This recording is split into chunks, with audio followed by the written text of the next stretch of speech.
hayi ngiyekile ba hayi foni wena buyithaka noma umnikela ntoni mali edupha hayi mosile ufuna ukwenza i-nails fondini i-nails zakhe ukamtshele angalindi inyanga iphele nje fondini ungathi sinebhabhalaza ukumqani wena nomntana umbhethe nge-10 rand yes 10 rand yobani unokuphi 10 rand uthanda uphi ke ngo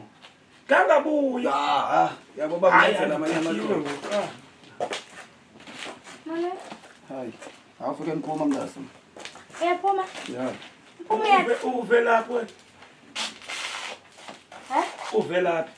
Ndivela kwenza amasipho. kubuya kwenza amazipho ukunika 10 rand izolo ufuna umhlala uyokwenza amazipho kusukela ngela xesha wena ukunika ngayo ndibuye kwakhe emsebenzini uyabuya ngoku amazipho atheni lawo Kaloku xa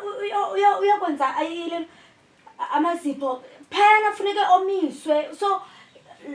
my friend wakubana abomanga ngikwazi ukuphuma because azomoshakala phela undicela apha mcela kakhe i-10 rand wenze amazipho jonga ixesha ngoba ndilinde wena benza ushiya bani apha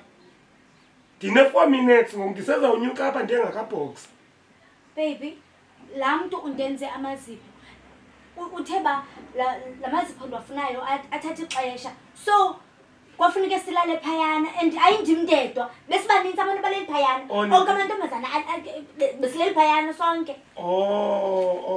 lo mntu wenzile nto kake onke amazipho ngumntu obhinqile kanye umntu oyindoda